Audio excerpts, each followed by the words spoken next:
Welcome to Ultimate Pool The Masters Week 12 Highlight Show. Aaron Davies is the headline act. He is the Ultimate Pool professional of the group.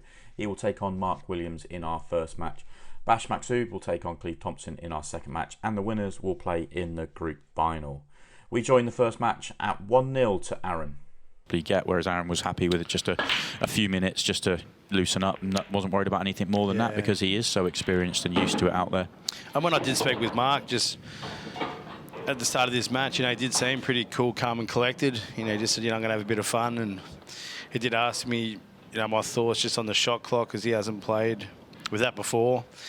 And I said, listen, in practice, how quick do you play in practice? He said, yeah, I'm normally pretty quick. And I said, I know it's very easy, but if you can just try and remind yourself to do what you do in practice, it might help you out in this arena. Tough opening pot here, having made a ball off the break, and yeah, that was a tricky one. The yellow going in just means it'll be loss of turn because he did take on the reds there. With regards to the shot clock though, it's one of those, I think when you see players playing at 30 seconds a shot for the first time, they think it's really quick and you end up rushing when it's not actually as quick as you think it's going to be. But it does take a lot of time to get used to it. And I can assure you though, when you're feeling it out there, that 15-second shot, it feels about 5. Yeah, exactly. 15 is a whole nother ball game, but that's for the final 10 minutes. Yeah. I think Mark would be happy to still be involved in the match at that point.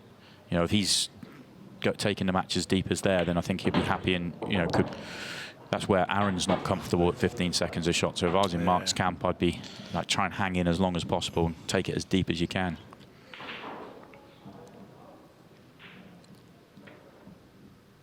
Looks like Aaron's got a great chance here for 2-0. I guess we can't have you on comms, Jake, without talking about the weekend. You made it all the way through to the Players' Championship Group Final. I guess first of all, got to ask you about how tough was it to take the way the match finished? If you didn't see it, a huge fluke from Jack on the final 8 ball. Thanks for the reminder. Yeah, I'm sure you've forgotten about it. Mate, when it happened, obviously, it was just pretty chaotic that sort of whole weekend. And I was a little disappointed, but that fluke, that's not the reason. I know I've lost the match, but I had opportunities before that. Yeah. And that's, I sort of more reflected on them misses and mistakes I made than more so what happened at 8-all. Yeah. I love that sort of attitude as well. Yeah. You see that a lot where people only focus on the one big highlight there at the end. But match is a great highlight reel for all kinds of reasons. But you both played great to get into that position, and as you say, you had a chance to win. So you look at it that way. Yeah, and take nothing away from Jack. I thought he played really solid when he had to. I know. Well, you told me he was feeling pretty unwell.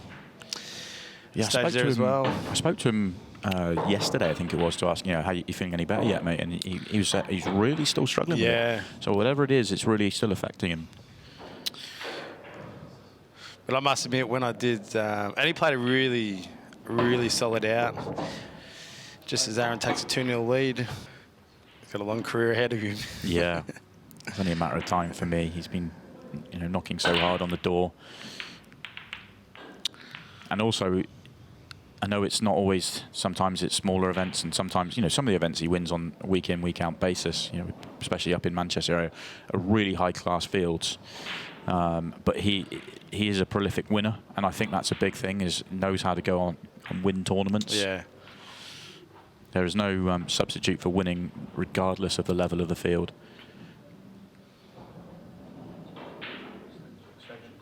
You will want the break to improve, though. 2 breaks so far, both dry. Early sample size, yes, but you want to get going on the break.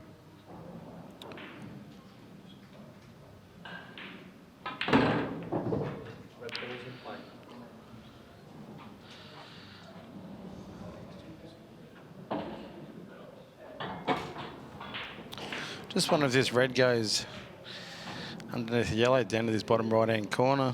So if it does, there's a great opportunity here. Yeah, I think it does go. Having spent many time in the commentary box and being fooled enough times, I do think there's enough room. May well be his last ball if it if it goes and he can get the cue, he only has to get the cue ball up a few inches to cut the 8-ball back.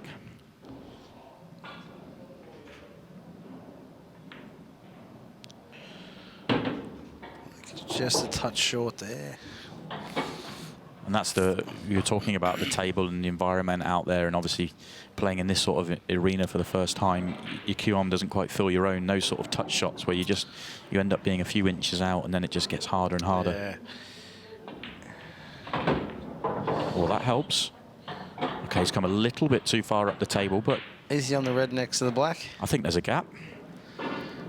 Oh, it's come out perfectly for him. Oh, flicked the 8-ball on the way through, though. Just when it opened up nicely for him, gives away the foul. Whatever happens tonight, it'll be a good experience for Mark to just get used to being in this sort of environment. You never know when that's going to be useful. He is plugging away in the Challenger Series. But it doesn't help on the night when you make a mistake like that. Especially at 2-0, you know, if he can take that out and he's in the match and he's up and running. And I said that your arm doesn't feel like your own, and you know, once you want to frame it, you sort of do. It just feels a little bit more comfortable out there. Correct. So you just get that one on the board. Yeah. It's amazing the world of difference it makes.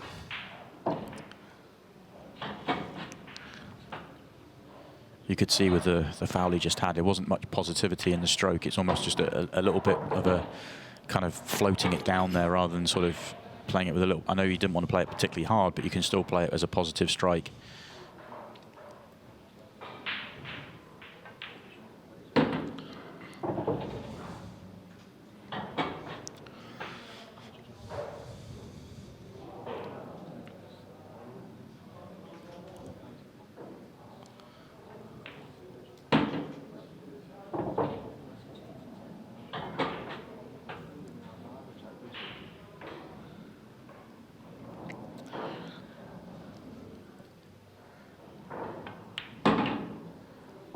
Aaron just had to avoid the red in the middle of the table.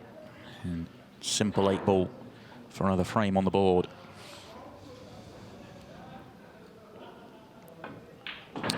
And Aaron's just got to keep doing what he's doing, do a professional job.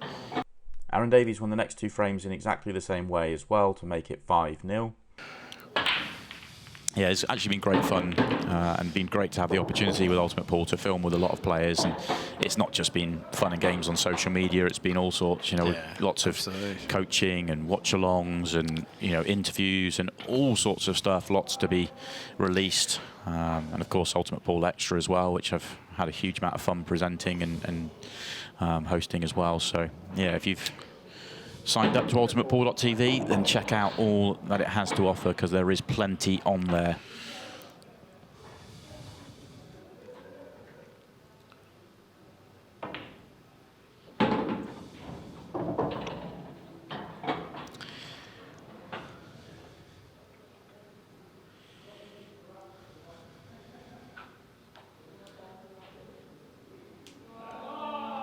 Tricky layout for Mark, but I think I quite like the first couple of shots he played in terms of he looked like he was just trying to step up a little bit and get a rhythm going.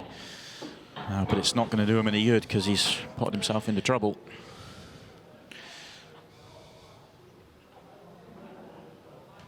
Can you see enough of this red to try and cut it down the rail? Which is one he's lining up now.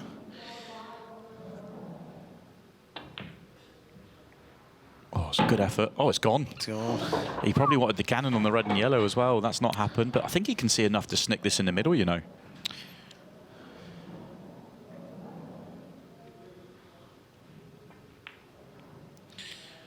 There's a white bottle stop. Oh, it just goes half a roll too far.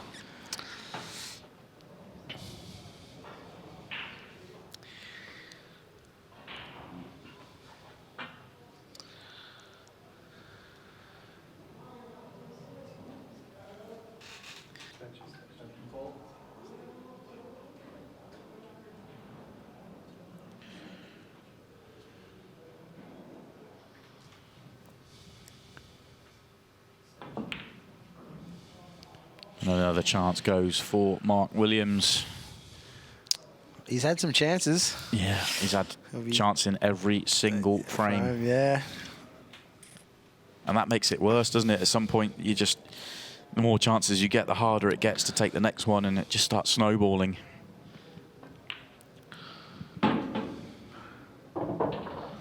He's certainly a better player than he's showing us tonight, but Aaron doing all the right things, trying to stay as professional as possible.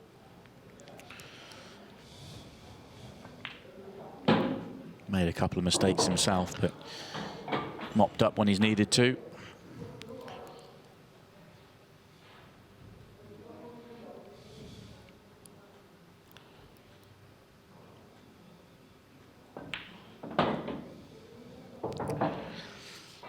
Whoever comes through assuming Aaron goes on to win this, whoever does come through the other matchup, you feel would pose bigger threat for Aaron. But let me ask you, as a player, would you rather come through 8-0 without being tested, or would you like to be pushed just a little bit to get yourself ready for a bigger test to come? I'd be happy with 8-0. Yeah, I thought you were going to say that. I'd be exactly the same. Why are we under more pressure than you need to? But also, too, with Aaron sort of being the professional that he is, he'll be able to reset and go again in the final, providing he does get through this match. Yeah. You know, he knows he's made a couple little mistakes, but he may not get all the opportunities, you know, that he may have just had in this match. But yeah, if he does get through, mate, I'm sure he'll be able to reset. It was a similar story in the next 2 frames as well, as Aaron was able to see out the match comfortably. On to our second match then, Bash Matsude versus Cleve Thompson. Your official warning at the start of the match. But that's a good start for Bash. He's broke the balls and got a ball. I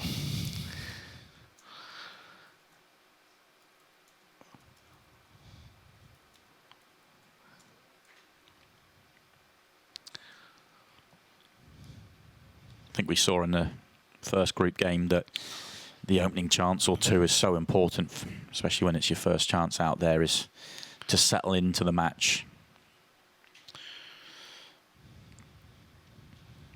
And it's a dicey opening frame as well. Nothing on for Bash, so he turns the table over to Cleve. And what can Cleve do?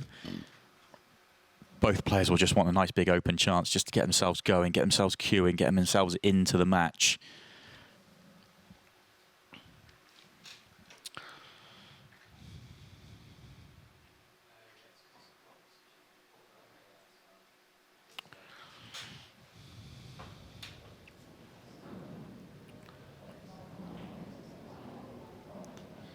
So Cleve's going to take on these reds. Obvious problem, top left.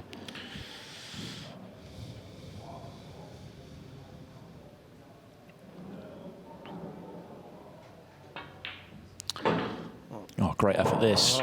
Just misses.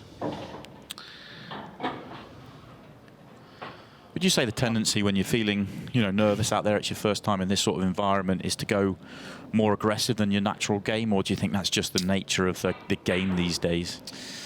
Good question. I know sometimes if you are feeling it, you do try to force the issue sometimes. But if you can, just play the right shot and maybe not try to get caught up in the moment. That's why I didn't mind Bash's first shot, just playing a safety shot, looked at the table and realised, there's a lot of sort of problem balls.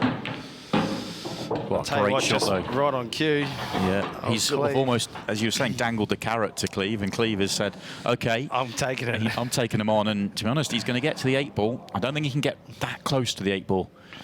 How much can he force this down? It's a big one. I tell you what, first frame, but this is a big shot in this match. And in it goes. Super. Cleve Thompson says, I've come to play. Bash won the next 2 frames and has the break in frame 3. 3-4 times earlier than he actually did, when it was a little bit easier than when he eventually did go.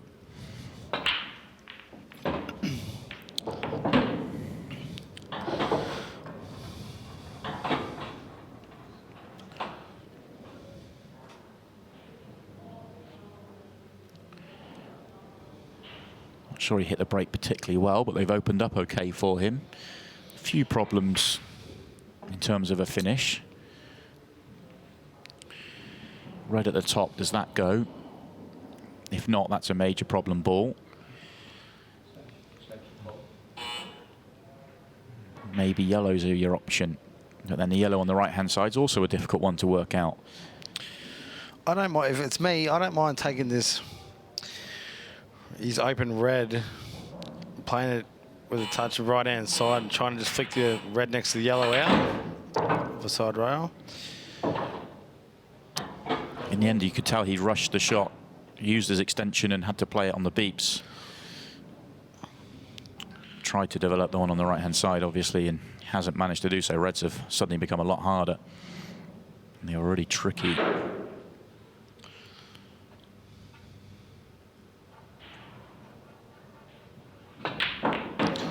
Tell you what, that's a great shot, though.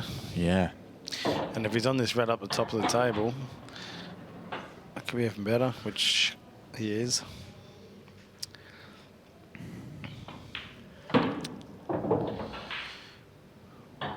Just about still on the red. I have to say, the 2-3 shots we've seen so far in this visit also make the fact that he didn't take the clearance on in the previous frame even more strange, because he's bumping these ones in.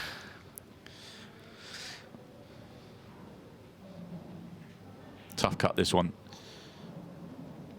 Looks a lot easier on the overhead than it is. Controls it well. Perfect cue ball.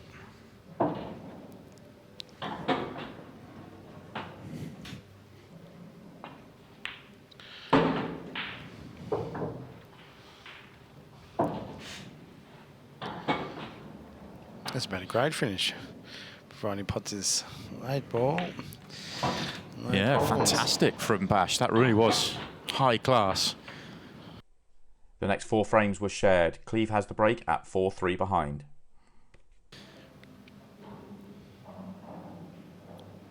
That felt like his best contact of the match, and is his best reward of the match as well. That was good to see. Interesting whether those 2 reds to the bottom left are a comfortable enough plant. If not, it'll be yellows. And it is going to be yellows. Just the one by the cue ball now for me that he wants to work out, and he would have liked to have been on it now. Yeah, correct. I'm sure he would have loved to have been. I think that's what he was playing for, just to land low of it to take it into the right middle. And now he's going to be a little bit delicate. He might just drop this in, but that would leave a tough yellow with an awkward angle, and that's a little bit short because he goes a fraction higher. He can play on it. Can't play on it from the angle he's got now.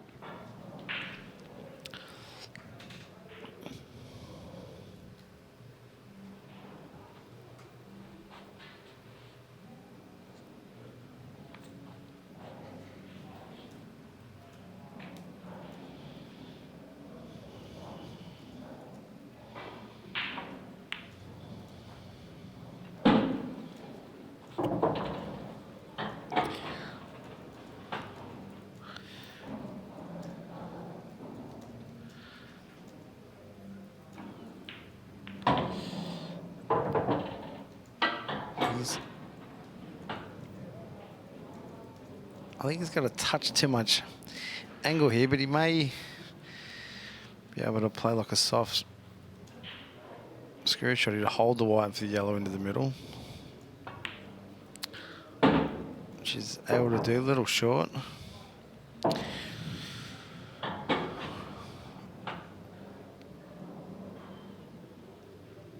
think you nearly got to punch this in, so I'm off the bottom rail and try and come up the right-hand side of the table for the black end of the top left corner. Yeah, this is exactly what happens when you can't deal with your hardest ball straight away. It ends up becoming a real problem for you. This is a big shot now. Oh, hello. Oh, hello. Oh, huge fluke. Hello. What a fluke. We've been, I was about to say we've been treated to some big flukes lately, but I realise that you're sat next to me, Jake, so I don't want to go too big on that. But that was a special one. He needs another big shot, though.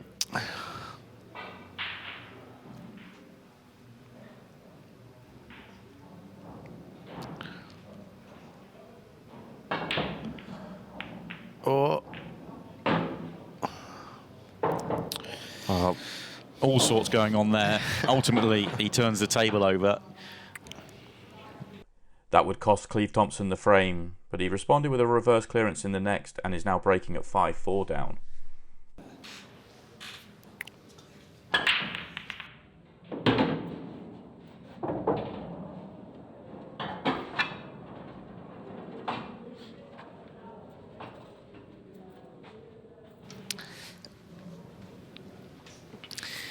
He's given himself a chance here to tie the scores up. And just as he was breaking off there, we just heard a little bit of interesting information in our ears there. That Cleve's actually posted a 12-second 6-red shootout on his social media channel. So he's going to be feeling good if it gets to 6-red. I want to see that. Absolutely. That is impressive. 6-red in 12 seconds. Yeah, that's as quick as, well, I think I've ever seen it, that sort of social media version of it. I've seen a couple around that sort of mark. I know Gaz has had a very, very quick one. Yeah, but on the weekend, mate, it's chaotic. Like my last 6-red shootout prior to the weekend was against Gaz. And yeah, I remember it well. Yeah, I'd smash it back. Well, you must have been scrambled because that was off the back of the fastest ever break clearance at 28 seconds. Gareth Potts was one behind with 31 seconds to go when he tied the scores up. You must have been absolutely scrambled at that point. And, well, I hadn't practiced a lot. It's no excuse for what I'd done. I just probably got caught up. I'm not sure. I just had a bit of a brain fade, we'll call it. But, yeah, then obviously on the weekend, I had put just a little bit of time in since the ankle injury because I was just well aware that, you know, there's every chance, you know, I was going to be one in the weekend. And when Decky did post the score, I thought, well, that's, you know, that is a good time. I reckon sub, you know, anywhere mid-20s is a good score. Cleve. Yeah, just as you were talking about that 6-red Cleve, he just couldn't get his hand where he wanted to. He could have done more on the previous shot, decided just to take where he was, and I'm surprised because he's been potting pretty clean in this match. That missed by the proverbial. So disappointing as that was a great chance to tie the scores up. Yeah, I agree. Going back to that 6-red, I agree with you. I thought that time that Decky had set, and that, obviously knowing your issues with your ankle and the way you'd gone in the 6-red before, I actually thought Decky had done enough there. Yeah. Yeah, so did I to an extent. When I said, I thought that's honestly I just thought that's a good score. Well, that's a good time, I should say. And I know after the 6-red, I went back home because the ankle did pull up a little sore after it. I just had a hot shower, rubbed some deep heat into it. But yeah, it was a little ginger just pulling up. But I did say it's going to take me. Oh, Cleve boy. Shot. What a shot from Cleve. And he's on this 8-ball.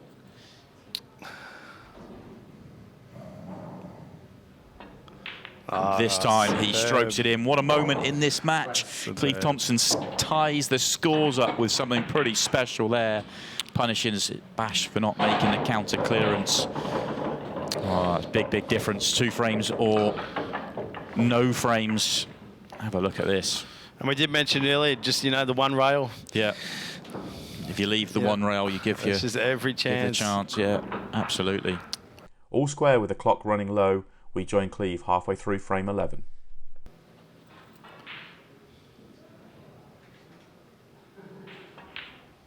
Well, he makes that one clean.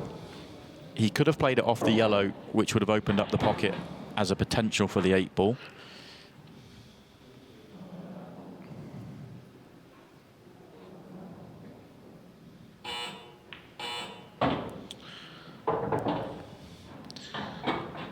If the 8-ball doesn't pass the yellow once he plays the red off the yellow to the bottom right, then he's going to need to get good position on the red so that he can play some sort of short position onto the 8-ball. Yeah.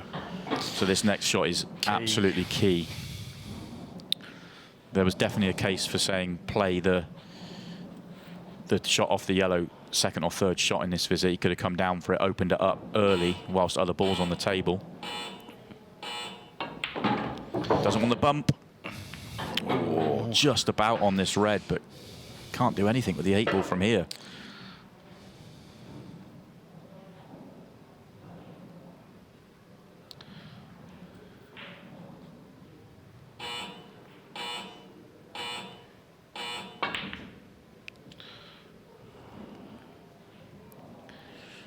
as it gets away from Cleve. He's had his chance to win this frame and go in front. Now it is Bash Matsude's chance to win the frame and get himself in front at the right time. Lost 3 straight frames to this point. Can stop the rot here. Wide open chance.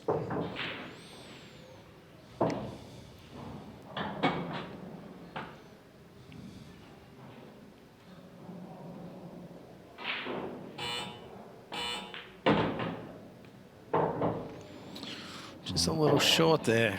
A bit betwixt and between, isn't it? Yeah. Interesting that neither player used their extension yet in this frame. Thought that Cleve could have used it on that last shot just to give himself a few more seconds to figure it out. It's a safety.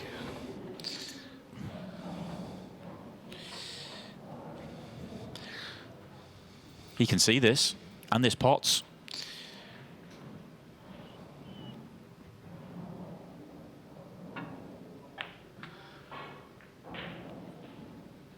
Well, that's...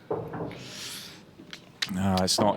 For a second there, I thought, oh, is that red going to get in the way and make it awkward for Bash? But the 8 ball still goes. He's perfect on the yellow to the bottom left, and one in the middle's waiting for him. Well, that's not great. He's now going away from the 8 ball.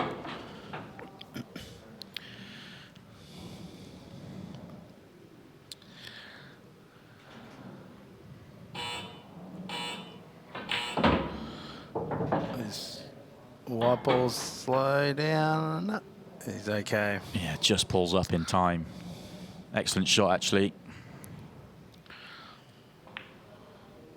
And Bash Matsude gets himself in front with just a couple of minutes left on the clock. And that frame would be enough as Bash was able to run the clock down to edge the victory. So on to our group final then, Aaron Davies versus Bash Matsude. Oh, a complete miss hit from Aaron in the first frame, and it's exactly what you said a little bit earlier on, Jake. You make a ball and you give yourself a good chance when you completely... I mean, you can't hit them worse than this. And when you're your opponent and you're sitting in your chair and you watch this, it does frustrate you. Because then it's quite easy the next frame you can go and hit them absolutely perfect, not get a ball. Yeah. And then you just feel hard done by. Yeah, what a frustrating game. But we love it. We do love it. We absolutely do. We keep coming back. Yeah. Not the greatest of shots that Aaron's ever played. He is on the one to the top right, and he has just announced touching ball, which Scott Price will agree with. Not sure that's going to change his plans, really. He's still going to take this one on to the top right.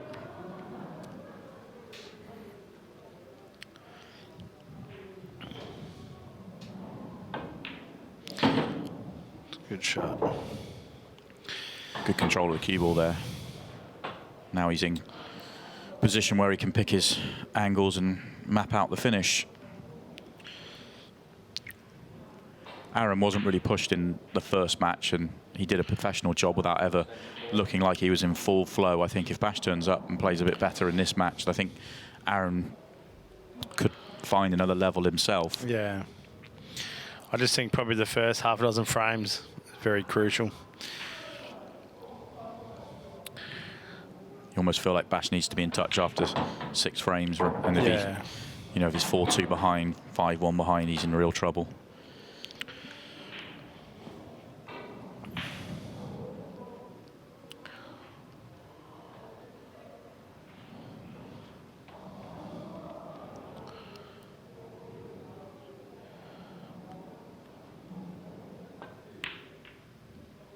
Oh, big error.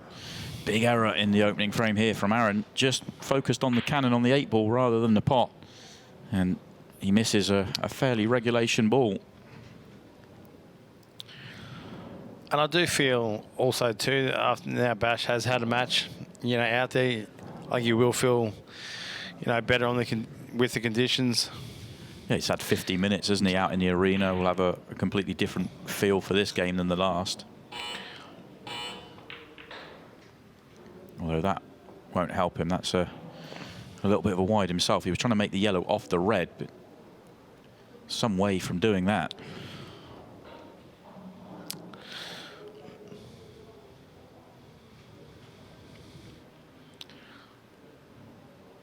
And that red does pass the yellow to the top right-hand corner, so Aaron can still get out here. And yeah, I do just feel, especially like when Aaron just made that mistake, you do have to punish him very early. I always say that when you're playing great players, you've got to punish the errors they do have, because they make so few. Exactly. But also you need to make them think about the errors they've made. And in a weird way, if Aaron makes a clearance off the break there, you know, it's a good start. Whereas now that Bash has had a chance, you're hurting Bash more because he's had his opportunity in the frame. It's just, you know, you've made a mistake and you gain more from it because Bash has made the second error. Yep, absolutely.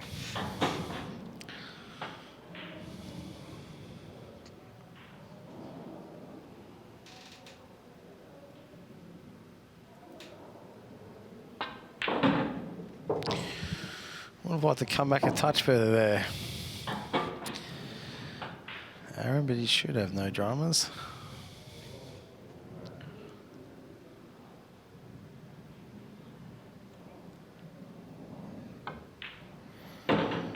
And in goes the 8-ball. Aaron Davies gets the first frame on the board. 2 opportunities required. The next 2 frames were shared. Bash has the break in frame 4.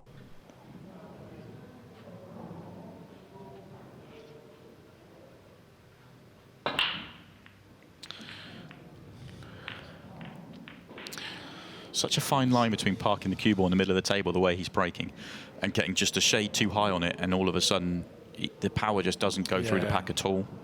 You see that with the cue ball there. It's actually been a really strange night for Aaron in terms of he's played 11 frames of pool, and his opponent, as in Mark Williams for 8 of those, and now Bash for 3, has had a chance in all 11 frames. At a top level, and Aaron is absolutely right at the top of the game. You're so used to seeing a huge percentage of frames taken out in the first visit. Somewhere around 50%, I would say, is the norm for top-level professionals. I'd agree. It just makes it slightly strange. Aaron yet to have a finish from the break. I did try and give him one 2 frames ago, but it wasn't quite. But he has a great opportunity here, though. He does.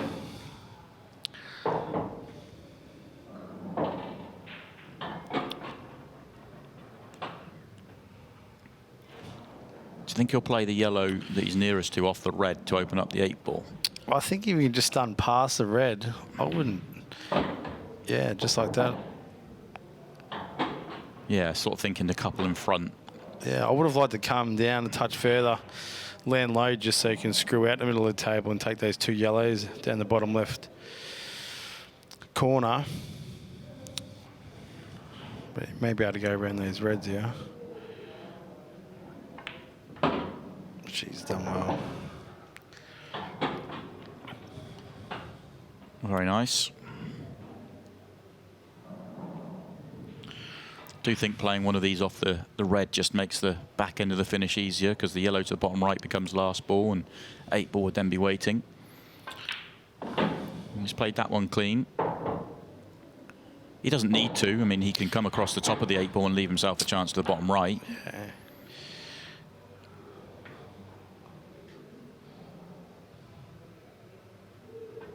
And he does play it clean. Just doesn't want to land straight here, which he hasn't. Like, he's perfect here.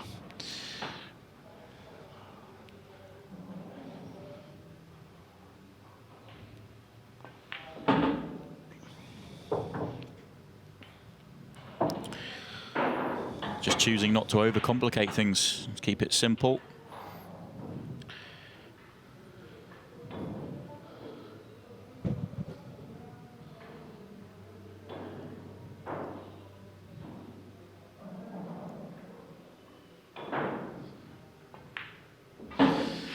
Good clearance. Lovely 8-ball. To get through the weekend. You'll have to wait for Ultimate Pool Extra to see my pick, of course. But I wouldn't mind getting your insights to give me some clues on where I should go with my pick. I've narrowed it down to 6. Great break from Aaron. He's hitting the break better in this match than he did in the first one. 3 successful on the trot, but I know he hit the first one terribly, but the other 2 have been hit very well indeed. That's his best one thus far in this match.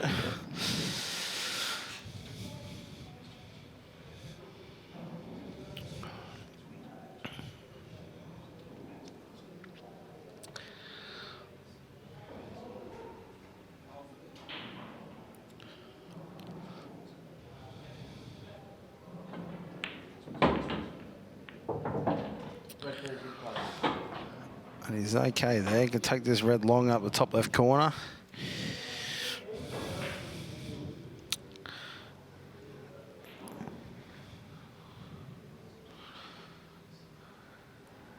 These are the sort of shots I'm guessing you look at from coming from Australian pool, where you're thinking this is a toughie, but here you're shocked to see Aaron miss this.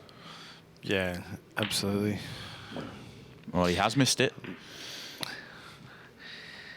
That's a commentator's curse, isn't Yeah. it? That really is. I've talked that one in. Sorry, Aaron.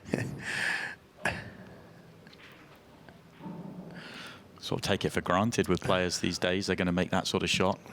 If he just had to make the pot and just sort of float it in as one of those you wouldn't miss, but just had to inject a little bit of pace to get the cue ball up the table onto the next red.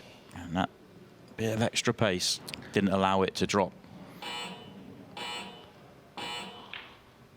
Oh dear, Bash misses a pot in return though. Aaron's not getting punished for the majority of his errors. Well, he's only had 3 in the match, but not been punished for 2 of them.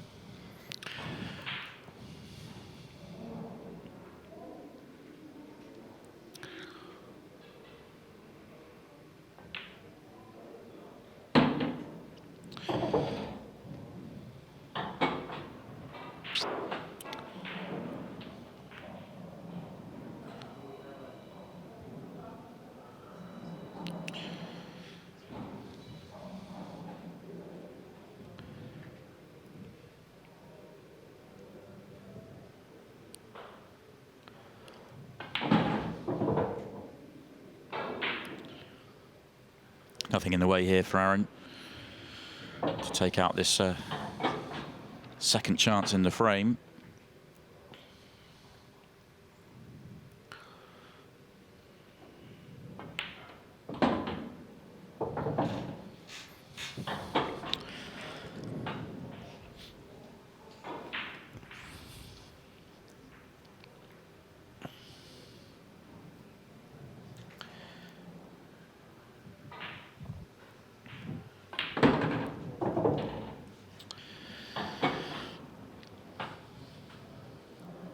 Ball goes left centre, so doesn't need to do a huge amount here. Also goes bottom left corner, whichever way you want to go. And yeah, just a little bit more angle. I couldn't come back for the corner. Drop it through for the middle. Simple job again. And we said that for Bash to have a chance in this match, he needed to be in touching distance after 5 or 6 frames. Well, he's 4 behind after 5. Bash looks to break off. Obviously, very sad news this week, and our thoughts are really with Sean Story and his family, as he lost his mother this week. So we don't know what's going to happen, whether he's going to play yet or not. But obviously, whatever decision he makes, we'll all stand by. Very sad news. Absolutely.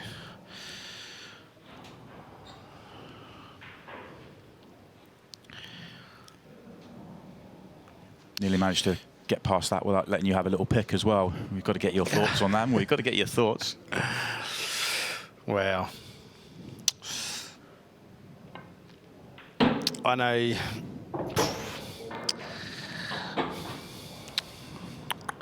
Oh, you're in trouble here. You're in trouble. Yeah, I am in big trouble. Yeah. At least you don't have. I need a frame to think about it. Yeah. At least you don't have the threat of a swim in the ocean in Blackpool in December to worry about when you're coming up with your picks. That's always in the back of the mind every week. I have to have a pick. I'm not happy about that. Those of you that don't know what I'm talking about, that's the forfeit prize on Ultimate Pool Extra between Scott Ryan and myself. And I'm currently losing as well. I'm losing by a couple as well. Yeah, okay. Yeah. Whoever's losing after the Pro Series in Blackpool has to have a little dip. I am in trouble. Enjoy, Simon.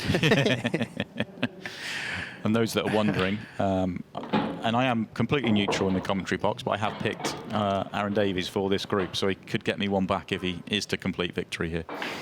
But I still remain neutral. He's looking good here for another finish and a 5-1 lead. Wasn't the best result from the break for Bash. He hit them okay, but they've opened up really nicely for Aaron.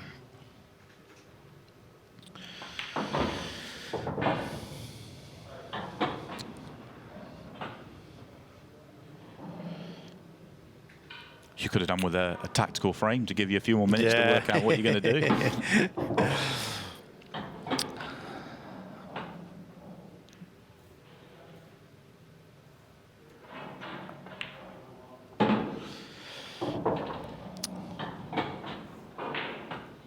It's another reverse finish if the 8-ball goes in for Aaron. Just resets himself. Bash has broken dry twice in the match. Both of them have been cleared by Aaron Davies. He's now 3 frames away from getting through this group, and now's your time. The group favourite.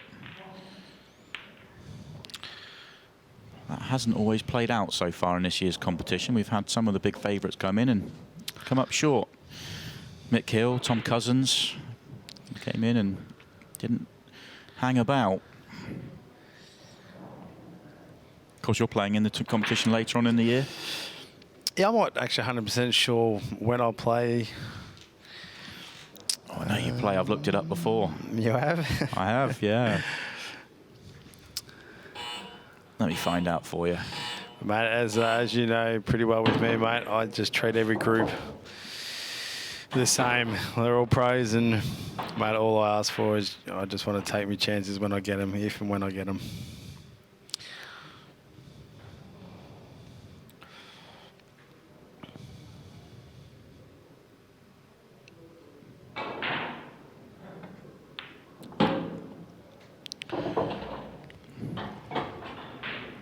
You are playing on the 11th of January. You've actually got a cracking looking group actually. Scott Pope you play against, and then the other side of the draw, Phil Hoskins from Wales, Ryan Fleming from Scotland. Ryan, of course, won a big challenger event this year. Tough group. Tough group that. Looking forward to that already. I just find them all tough. I just find them all tough.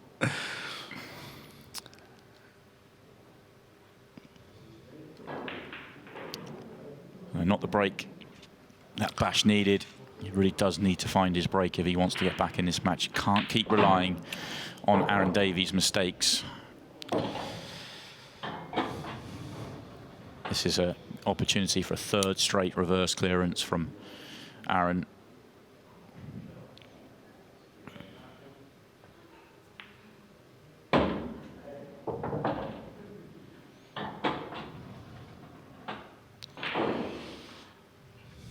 So I'll be taking this other red up to the top corner first, for my liking.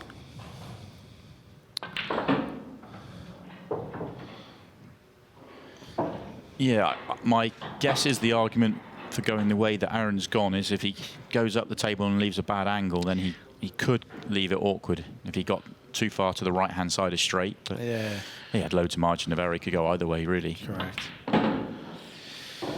Maybe he just didn't want to walk around the table.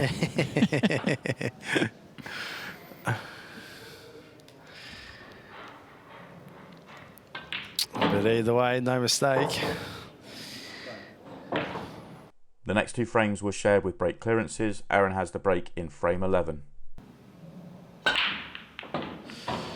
Crunch. That's a great break.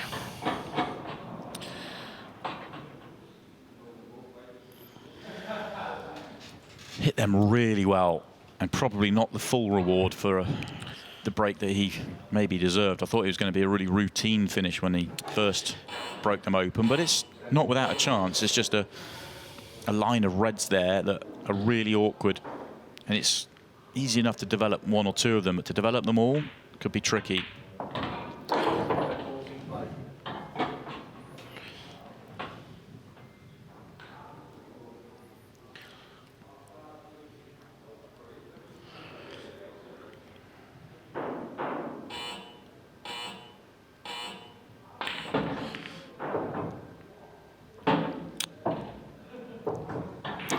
Tried to develop them all in one shot. Played the red off the yellow, which was going to get the yellow out the way, but series of kisses went against him, and he's on. Well, he hasn't opened these two up. He is on the one to the top of the table, but nothing you can do with that one. So plays the double, and he makes it. Great shot. Great pot. Just needs another one.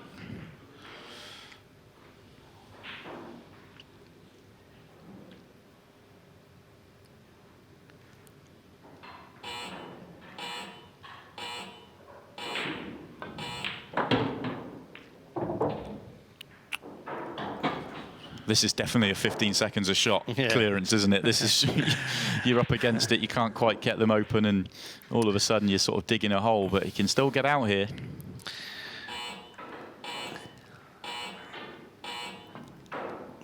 Another excellent pot. Great shot. And this time the perfect cue ball.